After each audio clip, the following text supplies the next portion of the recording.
वज़ीर खारजा सऊदीया का बयान है कि हम इंडिया और पाकिस्तान के दरमियान में सुलह करवाएंगे। तो मैं उनसे यह अर्ज करना चाहता हूं कि हमारे कश्मीर की सौदेबाजी होगी। 2-3 अरब डॉलर लिए थे, उन्होंने वापस ले लिए और इन नालायकों को झिड़कें पड़ी, चाइना से लेकर वापस किए। मेरे एटमी प्रोग्राम रखने वाले पाकिस्तान की तौहीन कर रहा है। ये नाकाम तरीन दौरा है।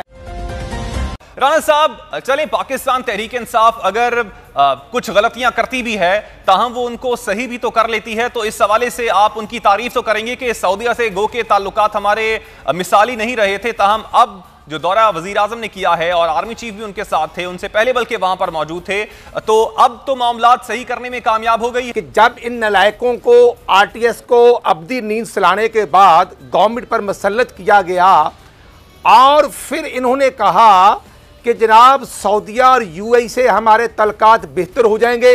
ये दौड़ते दौड़ते गए, ये फ्राडी टोला, और वापस आए। उस वक्त भी मैं अप्रिशिएट करता हूं जनरल बाजवा साहब को कि उस वक्त भी 1.5 साल पहले भी वो ही गए थे, 2 साल पहले तल्कात बेहतर हुए। और आज भी मैं समझता हूं जो आपने कहा कि अगर बाजवा साहब ना जाते तो इनको तो वो इंटर भी ना होने देते। इसलिए वो कहते हैं कि ये फ्राडिये हैं। ये फ्रॉड इस तरह कर गए कि ये जो 2-3 अरब डॉलर लिए थे, उन्होंने वापस ले लिए और इन नालायकों को झिड़कें पड़ी, चाइना से लेकर वापस किए।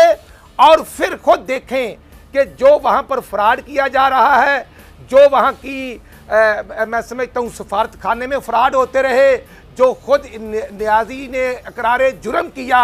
और अब आप ये देखें कि जब वहाँ के वली अहद साहब आए तो जनाब नियाजी साहब ने ड्राइविंग भी की। और अब देखें कि जब वली अहद साहब पहले पाकिस्तान आए, उसके बाद वो इंडिया गए, और फिर ट्रंप का दौरा जो अमेरिका का किया, तो नियाजी साहब ने कहा कि एक 1992 का वर्ल्ड कप और एक और खुशखबरी मैं देता हूं पाकिस्तानियों को।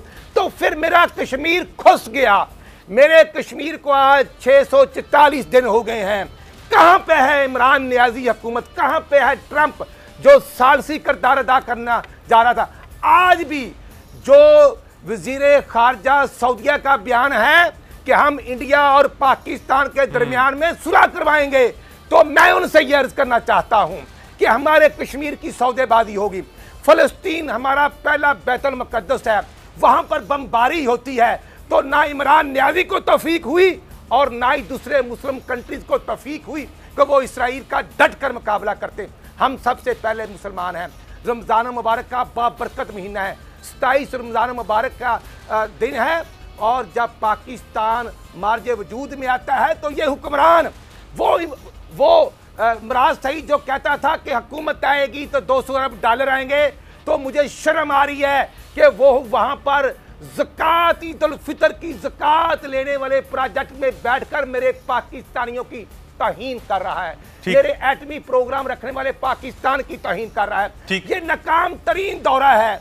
ये मैं समझता हूं कि जैसे 1.5-2 साल वहां पर पाकिस्तानियों को गवर्नमेंट वहां से जॉब कैटेगरी से निकाला गया, जेलों में डाला गया, और ये नालायक हुक्मरानों की वजह से ही पाकिस्तानियों को सजा मिली। ठीक, आपका पॉइंट आगे। मैं चाहूंगा कि जमील साहब आपसे मैं सवाल करूं, सऊदी अरब के साथ जो ताल्लुकात हमारे खराब हो गए थे, आप समझते हैं कि इनकी खराबी जो हमारी खारजा पॉलिसी की कमजोरी थी या कुछ और वजह थी? और दूसरा, अब क्या मामलात ठीक हो गए हैं? देखें जी, मामलात ठीक होने का अंदाज़ा आपको चंद दिन पहले शीरी मज़ारी साहब के उस स्टेटमेंट से लगा लेना चाहिए जिसमें उन्होंने खुलकर कहा कि पाकिस्तान के ऊपर इजराइल को तस्लीम करने का प्रेशर है। तो हम अगर डायनामिक्स देखते हैं पाकिस्तान के इर्द गिर्द ममालिक के और ख़ास तौर पर बायलैटरल रिलेशनशिप्स के, तो हमें पता है कि पाकिस्तान की पॉलिसी हमेशा सऊदीया इन्फ्लुएंस्ड पॉलिसी रही है। और ये जो मुलाकातें हुई हैं, इन मुलाकातों में याददाश्तें जिन पर दस्तखत हुए, बहुत सारे मुआहदात हुए जिन पर दस्तखत हुए, माहौलियाती तब्दीली से मुताल्लिक MOUs हुए जो साइन हुए हैं, वो सब अपनी जगह पर हैं। लेकिन हैविंग सेड दिस ऑल, बड़ा वैलिड क्वेश्चन है PMLN के रहनुमाओं की जानिब से कि बीच में आप लोगों के ऊपर जो एक कंपल्शन थी कि 3 अरब डॉलर आपने वापस करना है, वो वापस किए थे, तो उसके बाद क्या उस रिफ्ट को ख़त्म करने के लिए यह हंगामी दौरा था? या फिर ये दौरा वाकईतन पाकिस्तान और सऊदी अरब के दरमियान ताल्लुकात को बेहतर करने में एक और संग मील की हैसियत रखता है? तो अभी तक जितने भी सीनियर एनालिस्ट से मेरी बात हुई है वो समझते हैं कि कम से कम जो खला एक पैदा हुआ था $3 अरब की वापसी के हवाले से, और उसके बाद पाकिस्तान और सऊदीया के दरमियान गू मगू की एक कैफियत थी वज़राए खारजा के लेवल के ऊपर, तो वो कैफियत किसी हद तक तो कम हो सकती है। लेकिन हम अगर ये समझें कि हम सऊदीया इन्फ्लुएंस्ड पॉलिसी से बाहर निकल पाएंगे तो ये खारिज अज़ इम्कान करार नहीं दिया जा सकता। आने वाले दिनों में आपको इसके रेपरकशंस मिलेंगे। आने वाले दिनों में आपको ये डेवलप होता हुआ नजर आएगा कि प्रेशर किस नौइयत का था, कहाँ से डेवलप हुआ और उसके असरात क्या होंगे। तो इस वक्त पाकिस्तान के जो बायलैटरल ताल्लुकात हैं उसकी बेहतरी के लिए कॉस्मेटिक विजिट तो तस्वर किया जा सकता है, चाहे इसमें पाकिस्तान की अस्करी और सियासी क़यादत क्यों शामिल नहीं थी।